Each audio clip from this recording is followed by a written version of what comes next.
Bonsoir à tous, on se retrouve aujourd'hui dans une nouvelle petite vidéo. Une petite vidéo de pack opening sur Hearthstone à l'occasion de la sortie de l'extension projet Armageddon.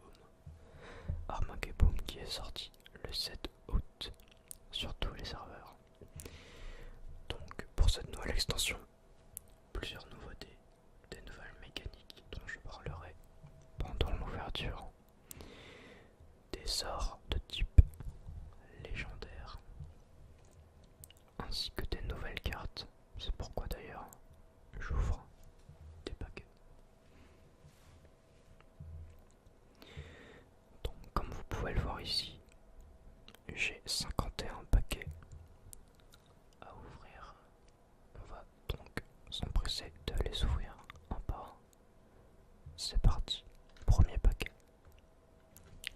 Donc, alors oui, il faut savoir aussi que c'est obligatoire dans les 10 premiers paquets d'ouverture d'un pack d'avoir une légendaire. Souvenez-vous bien de ça. Si je n'en ai pas, eh bien suicidez-moi. Bon, on va ouvrir assez vite, mais juste regarder les cartes. Donc ici on peut voir déjà, il y a beaucoup de cartes qui jouent autour de des mechas tout simplement. Donc on a deux mechas ici et découvre un mecha. Voilà, donc la nouvelle mécanique, j'en parlerai quand on l'aura devant nous, mais ça tourne autour du mecha. Voilà ici donc les cartes du premier booster. Ensuite,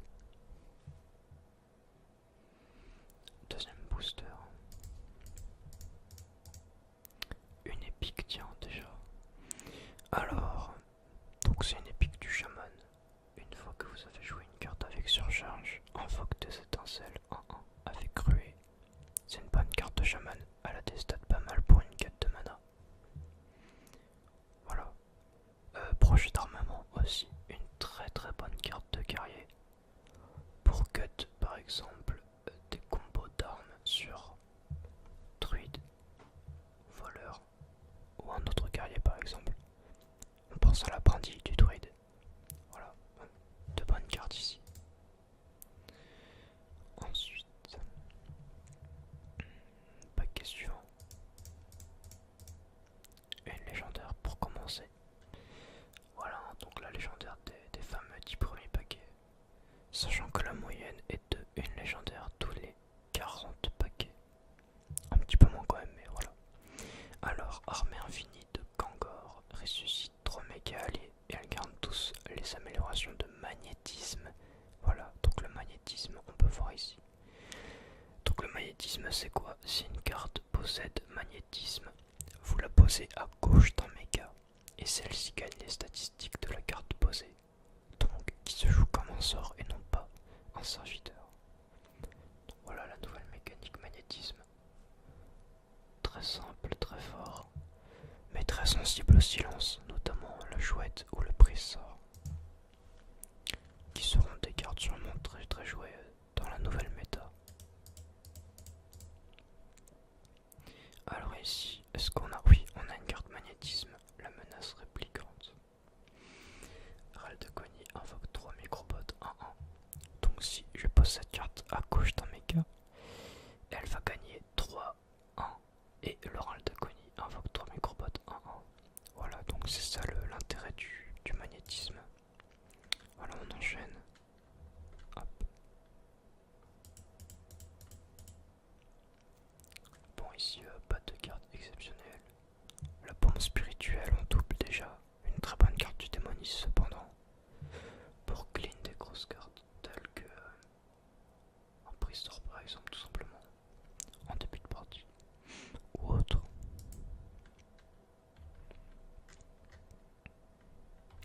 Ensuite. Bon, je vais assez vite pour ouvrir les cartes. Mais 50 boosters c'est quand même beaucoup. Alors on a ici une carte très intéressante, magnétisme et toxicité. Donc comme je l'ai dit avant, on la pose à gauche d'un méga qui va gagner 2-2 toxicité. En early game c'est très très fort. Surtout sur la nouvelle carte 1 pour 5, non 1 5 pour 2 plutôt. et c'est un méga. Un nouveau petit très solide pour le tour 2. Voilà, après on a un nouveau sort du chasseur, découvre un secret sans plus. Bon, c'est une carte pas mal aussi, mais bon. J'espère qu'on pourra avoir un petit sort légendaire pour vous montrer. Ce sont de nouvelles cartes très intéressantes. Ah. Et bah j'en parlais. En voici en voilà. Le sort légendaire du prêtre, galerie de clones de Zerek. Invoque une copie 1-1 de chaque serviteur dans votre deck. Bon, en vrai, c'est pas ouf du tout. On va pas se le cacher. Je pense que c'est intéressant dans certains combos OTK. Avec des râles de Quati par exemple. Mais sans plus, 9 de mana c'est beaucoup. Les serviteurs sont sûrement déjà dans votre main ou posés sur le board. On n'a pas beaucoup d'intérêt à poser cette carte. Cependant, ça fait une légendaire de plus. Et j'ai pu vous présenter un sort légendaire. C'est tout nouveau. Ensuite, on a une carte très intéressante du prêtre. Inverse l'attaque et la vie d'un serviteur. Aussi bien donc pour totalement nuire au stat d'un serviteur adverse. Ou buffer une de nos cartes, entre guillemets. On peut penser à la plaie envahissante du druide. On inverse un scarabée pour faciliter le clean. Ça peut être pas mal. Voilà. Hop, petit paquet. Oh, légendaire. Psychomelon juteux. Vous piochez un serviteur à 7, 8, 9 et 10 cristaux dans votre deck. C'est une carte très très forte. On pense tout de suite au Malicos. Malicos. Et la nouvelle carte, si je n'ai pas de bêtises, du paladin, du druide du coup, qui réduit à la fin du tour de 7 cristaux de mana une carte dans votre main. Très très bon, très très bon. Cette nouvelle carte aussi sera très très jouée sur moi. Pour un druide rampe et la carte du voleur, le fameux petit lapin. Très bonne carte. Ici on a beaucoup de bonnes cartes. La carte du démoniste aussi est intéressante. Chaque joueur transforme un serviteur aléatoire de sa main en démon. Alors ça c'est intéressant. Imaginez votre adversaire à Malicos en main. Et voilà, vous coupez son combo. C'est pas mal. Sachant que vous gagnez un démon en tant que démoniste, ça m'est pas mal. Après c'est aléatoire donc voilà. Bon ici on a deux très bonnes cartes qui sont sorties de early game. Je parlais de celle-là tout à l'heure, la 1-5 pour 2 méga. Cette carte est très forte. Et sera sûrement très très jouée dans beaucoup de decks. Celle-là elle est pas ouf. En silence et la carte ne vaut plus grand chose. Si ce n'est que c'est un méga. Donc pas trop fan. Et les deux là, celle-là c'est plutôt une carte d'arène en vrai. Allez hop, on avance un petit peu.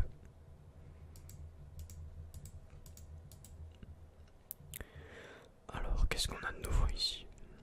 Invoque une copie de chaque serviteur adjacent. Ouais, faut déjà avoir un board assez solide pour poser cette carte. C'est pas très intéressant. Le secret, quand un nouveau serviteur est attaqué, elle lui confère bouclier divin. Ça c'est pas mal, un de mana en plus pour les paladins. Les paladins, la classe cancer. La classe cancer du jeu. Hop. J'espère que vous aurez bien compris le principe du magnétisme. C'est pas très compliqué, hein. C'est écrit là. Magnétisme, jouer cette carte à gauche d'un méga pour les faire fusionner. Bon, alors ici on a quoi? On a le diablotin double, une nouvelle carte qui sera jouée en démoniste Zo. Le démoniste Zo est une version de deck de très forte. Si on rajoute cette carte avec le prince Kéléset, eh bien je peux vous garantir que ça va donner des choses très sales. Bon, sinon pas grand chose. En termes de cartes que j'aimerais avoir, franchement, le sort du mage me ferait pas mal envie. Et sinon, j'ai déjà eu le Mekaktoon en doré. Donc pour ça c'est bon. Après, le sort du voleur est bien aussi.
nouveaux serviteurs, comme un roi Lich par exemple. Ouais, pourquoi pas. Pourquoi pas, c'est pas mal. Je lis pas toutes les cartes, hein, vous doutez bien que c'est un petit peu trop long. Je lis les cartes qui me semblent intéressantes ou qui me plaisent. Bah tiens, celle-là. En voilà deux. Projet d'armement, je crois que j'en ai déjà parlé. Celui-là aussi. Ça, c'est une nouvelle carte qui est très nulle à jouer toute seule dans un deck, mais qui se fait invoquer très facilement via d'autres cartes et qui peut, à l'aide d'un Void Reaper, être très intéressante. Le Void Reaper est une carte qui inverse les points de vie et les dégâts d'attaque. Vous la posez, il suffit d'avoir 4 ou 5 bombes gobelins de poser sur le board et vous avez donc voilà, 8 dégâts à infliger directement au héros adverse. C'est pas mal. Ça prend un peu de temps à mettre en place par contre. Ici on a deux cartes mages. Celle-là est pas mal.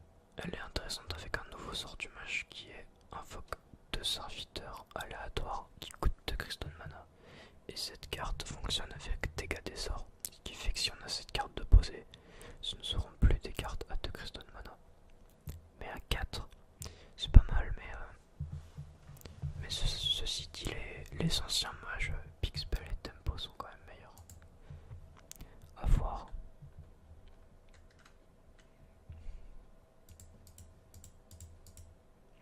Ah, ici on a des trucs pas mal. On a Recruteur du Labo qui marche très bien avec le lapin. Voilà, puisque le lapin gagne plus de chaque fois qu'on le rejoue. Il suffit de placer 3 lapins dans le deck pour en repiocher derrière qui seront buff. Le sujet d'expérience, cette carte est très forte, étant donné que vous mettez tout un tas de buffs dessus, comme double les points de vie ou feu intérieur. Si la carte meurt, vous gagnez tous les sorts dans votre main et vous pouvez recommencer, notamment avec un petit panda. Vous remettez la carte sujet d'expérience dans votre main et recommencez à l'infini. C'est très fort et ça a déjà été joué, alors que la méta vient juste de sortir. Alors ici, on a beaucoup de sorts. Tiens, c'est étonnant ça. Le petit concompo doit une petite carte sympa pour l'early game. C'est un méga. Ça a beaucoup d'avantages cette carte. Si elle meurt, on a toujours le petit méga qui arrive derrière, qu'on peut buffer, donc c'est vraiment pas mal. Bon, sinon les autres cartes, celle-là on en a déjà parlé, celle-là aussi.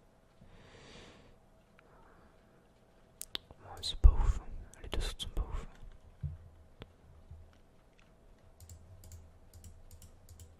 Alors ici, des cartes qu'on a déjà eues, non pas celle-là, donne +1/+1 à votre autre serviteur ou invoque 2 tréants de 2.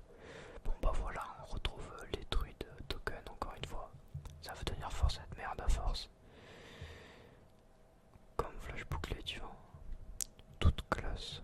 Bon, alors celle-là, je pense que je vais peut-être pouvoir la désenchanter, quoique, faut voir. Mais c'est une carte dorée, du coup ça rapporte beaucoup quand même. Et on est plutôt pauvre. Encore un recruteur du labo, c'est très bien. J'ai très envie de tester le deck lapin. Le deck lapin qui est un très bon deck. Alors que l'extension est sortie hier. Comme quoi, il en faut peu pour rendre des cartes très fortes. Alors, carte dorée, analyse du vide, râle d'agonie, donne +1/+1 à tous les démons de votre main. Franchement, c'est pas mal, mais est-ce que au tour 3 ou 4, on a suffisamment de démons pour rentabiliser la carte? Je crois pas. Faut voir. Et cette carte là qui est bof aussi, hein, on a déjà mieux avec égalité notamment. Très bonne carte. Donc ouais.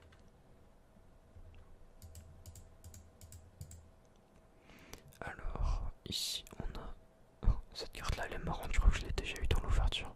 Elle fait penser un petit peu comment ça s'appelle le film là avec des robots comme ça. Je me rappelle plus, un truc genre E.T. Enfin voilà, bon,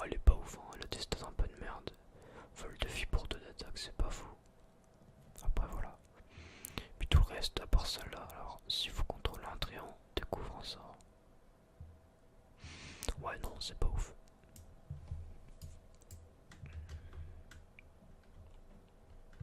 Alors, petit paquet suivant.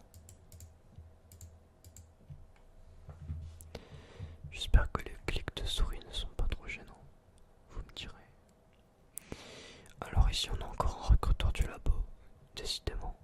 Une étoile filante, ça c'est une bonne carte du mage, franchement. Très très bonne. On avait déjà explosion organique, inflige un point de dégâts à tous les serviteurs. C'était pour 2 de mana. Là c'est intéressant parce que à 1 de mana, il y a sûrement... Enfin on a sûrement pas 3 serviteurs ou plus de poser. Je vois bien ça contre un paladin token. Un paladin qui pose plein de petits recruteurs. C'est pas mal. Franchement j'aime bien cette carte. Qui offre du counter possible. Donc au paladin comme je disais. Alors une épique, ah c'est cette carte dont je vous parlais tout à l'heure avec le Malicos. À la fin de votre tour réduit de 7 cristaux le coût d'un serviteur aléatoire de votre main. Fleuriste, front de rêve. C'est une carte très intéressante avec le sort que j'ai eu qui vous fait piocher donc une carte à 7, 8, 9 et 10 cristaux de mana. Vous récupérez donc Malicos. Vous posez cette carte ensuite et votre Malicos possiblement ne coûte plus que 3 du coup, non, 2 mana. Et après on enchaîne Malicos, balayage et tout ce genre de conneries. Voilà, ça peut carrer des games très facilement. J'ai un peu peur de tomber contre ce genre de deck. Enfin bon. Alors ici on a rover de sécurité. Chaque fois que ce serviteur subit des dégâts, invoque un méga 2, 3 avec provocation. Ça c'est pas mal pour un guerrier quête en taunt, c'est sympa. Mais si c'est pas mal, le body est faible. Mais franchement, ça peut faire le taf. Et cette carte là très forte qui est maintenant jouée en paladin token à la place des anciennes cartes. Enfin de la taupe je veux dire. Puisque la taupe c'était 1 mana, 1-3, maintenant on a ça en plus. Il suffit d'avoir un autre méga en plus dans le deck. Je pense par exemple à la place de l'écuyère. Et là, ça peut faire vraiment le taf. Donc voilà, pour tous ceux qui jouent paladin token, cette carte là que j'ai encore une autre fois. Franchement, très bonne carte. Bon alors on est déjà à 2 légendaires, c'est pas mal du tout sur 50 paquets pour l'instant. On est très content. Une épique, une dorée. Ah, cette carte. Ok, je crois vraiment que je vais pouvoir jouer le deck voleur lapin. Plastic arme de la classe de votre adversaire dans votre deck. Elle coûte 1 cristal de mana. Cette carte là est très forte. Vous imaginez 10 cartes à 1 de mana. Franchement rien à dire. Vous pouvez choper des cartes de merde, mais sur 10 il y a quand même beaucoup de chances d'avoir de bonnes cartes. J'aime beaucoup, vraiment. Cette carte là est très intéressante. Ok, booster suivant.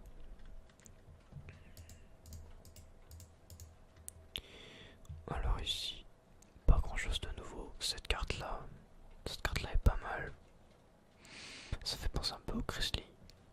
Donc elle peut être bien sûr un deck prêtre soin.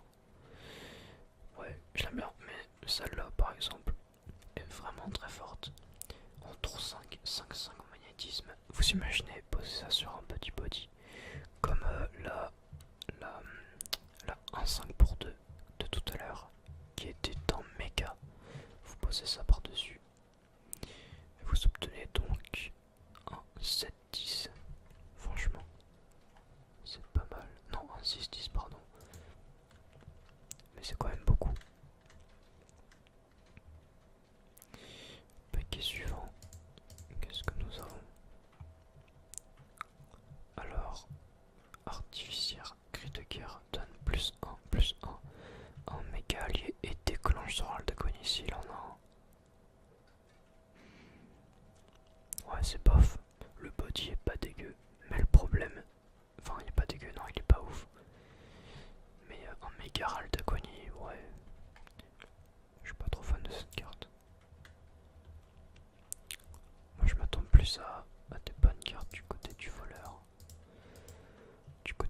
guerrier également. On n'a pas eu beaucoup de cartes de guerrier. C'est dommage. Alors galvaniseur, cette carte là il me la fallait. Pourquoi? J'ai le Megactoon comme je vous ai dit. Le Megactoon coûte 10 de mana.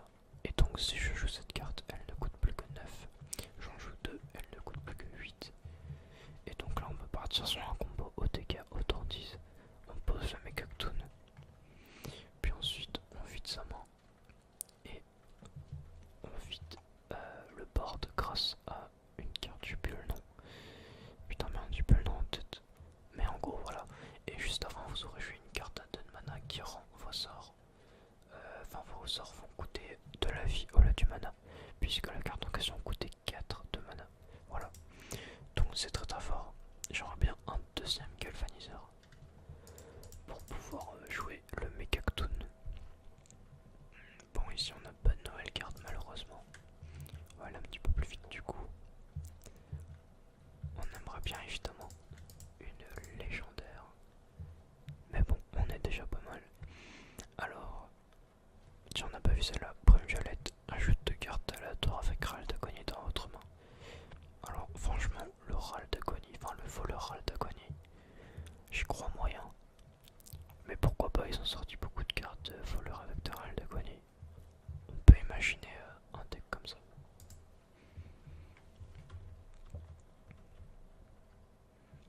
Ok.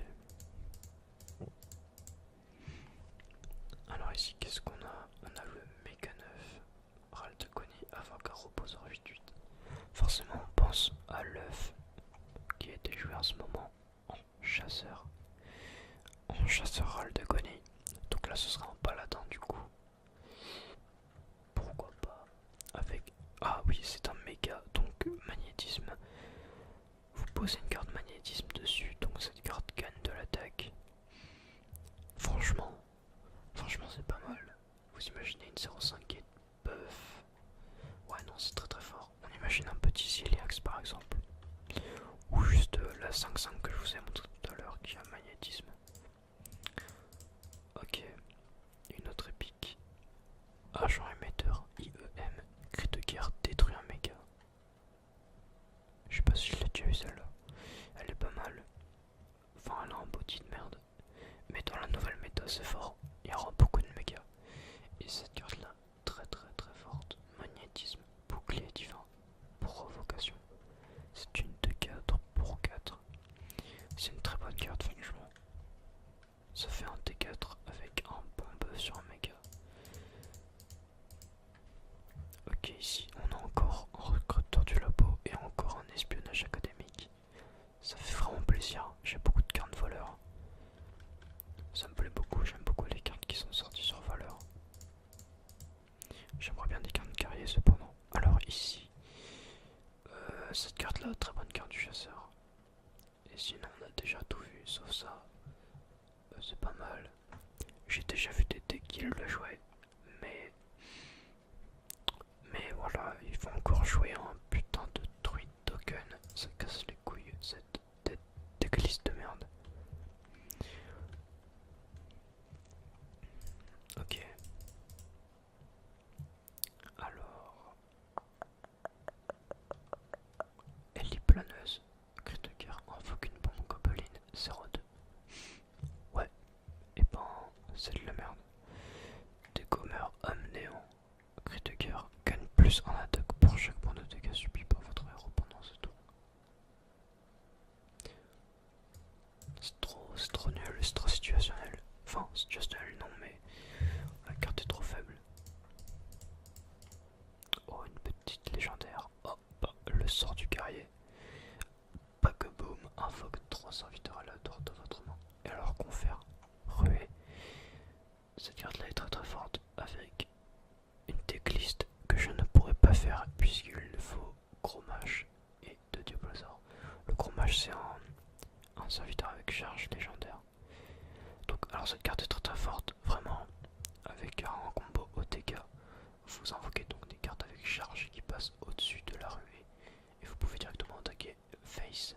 Le problème c'est que bah, il faut la deck qui va avec quoi. Donc très bonne carte mais qui ne m'intéressera sûrement pas beaucoup.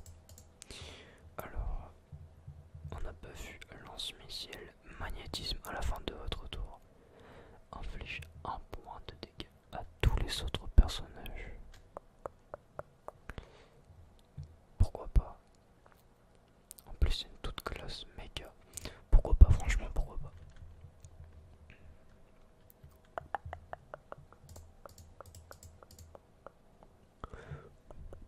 Oh, une carte dorée, émissaire céleste. Cri de guerre, votre prochain sort. Pendant ce tour, plus de dégâts au sort. Alors, je viens de penser au sort dont j'avais parlé tout à l'heure. 4 mana, invoque 2 serviteurs coton, 2 cristaux aléatoires et sensible aux dégâts des sorts. Donc vous jouez cette carte puis le sort en 4 de mana. C'est très intéressant puisque ça vous fait directement 2 serviteurs à 4 de mana. Pour 4 de mana, c'est très bien. Puisque la carte toute seule est très nulle. Alors ici, Eureka invoque une copie d'un serviteur aléatoire de votre main. C'est pas fou, ça coûte trop cher. C'est un sort un peu naze pour le chaman. Sinon, projet de recherche. Chaque joueur pioche 2 cartes. Pour les mages c'est pas ouf. On a déjà d'autres moteurs de pioche bien plus intéressants. Comme intelligence des arcanes ou à lunettes. Non, bof. Peut-être pour faire overdraw. Je ne sais pas. Il ne reste plus que 10 paquets. Epic. Annulateur en beryllium. Magnétisme ne veut pas être la cible de sort de pouvoir héroïque. Alors, c'est très mauvais. 3-8 pour 7 de mana. Mais magnétisme, donc on donne l'effet. On donne l'effet et on donne les stats. À un autre méca. On a la carte là juste à côté, donc imaginez. Vous jouez ça T5. T6, vous faites pièce annulateur de beryllium. Et là, vous vous retrouvez avec une 3-13 et l'oral d'agonie. Et vous pouvez pas vous faire détruire la carte facilement avec un sort. Mais vous pouvez toujours vous faire silence. Donc voilà, on parlait du silence qui devient très fort dans la méta. On sait maintenant pourquoi. Alors, bon, ici on a déjà tout vu. Ça fera des cartes en double. Super.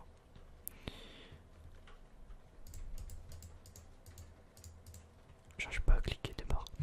Oh, la pignata armée. Cette carte très troll. Petite référence à Fortnite, j'imagine. Non, en fait, j'en sais rien.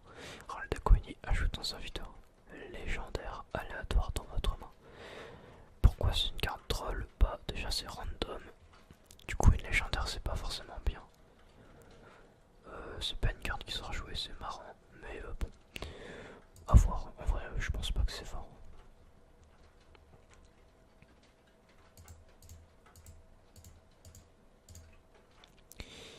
Ici, on a eu infusion d'âme, donne plus de serviteurs le plus à gauche de votre main. Cette carte-là est très forte, notamment avec le gobelin qu'on a vu tout à l'heure, qui se dédouble quand on le pose. Donc vous imaginez, c'est 2 cartes de 2 pour 3 de mana. On aurait donc 2 cartes 4-4 pour 3 de mana. C'est très fort. Aïe. J'espère que vous entendez pas la pluie dehors. Ok, alors on va juste parler de cette carte ici. Krieger invoque de méca 1-2 avec provocation et bouclier divin. Donc 2-1 pour 5, c'est naze. Mais imaginez cette carte en voleur avec un pas de l'ombre par exemple. C'est débile, vous avez 2 provocations bouclier divin directement. Et vous pouvez peut-être le rejouer après si vous avez pas de l'ombre. Ou Zola. Franchement c'est très fort. Même si le body est nul, c'est très fort. Ok, une épique qu'on n'a pas vu encore. Spécimen en 8, cri de guerre. Inflige 6 points de dégâts. Répartis de façon aléatoire entre tous les autres serviteurs alliés. Pourquoi pas pour proc des œufs, pour piocher sur de l'acolyte. On peut imaginer plein de choses différentes. C'est pas mal. À voir, c'est très situationnel, pardon. Mais c'est pas forcément mauvais. Le but est de rendre l'effet négatif en effet positif, bien entendu. Alors ici, injecteur de chancre. Râle d'agonie, invoque un limon. 1-1 avec toxicité et ruée. Cette carte là est très forte, sera sûrement jouée dans le deck lapin dont je parlais tout à l'heure. Le deck voleur lapin. Hop. Encore un recruteur du labo, décidément. Alors cette carte là, un 5 pour 3 magnétisme, provocation. Il me semble que c'est la seule avec magnétisme et provocation. Donc c'est vraiment pas mal. C'est une carte qui a du potentiel dans la méta actuelle, enfin dans la méta qui est en train de se faire, avec tous les méga magnétismes. Ah bah tiens, la fameuse carte Diablotin double en doré, ça fait plaisir, et un deuxième galvaniseur. Voilà, donc le deck Mekuktoon, on sait où il va terminer. Et pour finir, on a eu encore un mage écorce et un Lumitron en doré. Ça fait très plaisir pour terminer cette ouverture. J'aime beaucoup cette carte en plus, malgré que je ne joue pas paladin. Donc voilà, c'est terminé pour cette ouverture. J'espère que ça vous aura plu quand même. On peut aller dire vite fait ma collection. Donc voilà, j'ai eu beaucoup de nouvelles cartes. On peut regarder ensemble les légendaires que j'ai eu si vous voulez. Légendaire. Donc j'ai eu l'armée infinie de Kangor, du paladin. J'ai eu la galerie de colonnes de Zarek, du prêtre. J'ai eu le Paboum du guerrier. Et c'est tout. Ah oui, j'avais eu le Mektoon en doré grâce au pack. Donc voilà, très content de cette carte. Voilà, c'est terminé pour la vidéo les amis, j'espère que ça vous aura plu. Franchement très content. Très content de cette vidéo, de cette ouverture. Dites-moi si le son était correct, si l'ouverture vous a plu, et si vous voulez plus de vidéos. Quant à moi, je baisse vos mères les putes.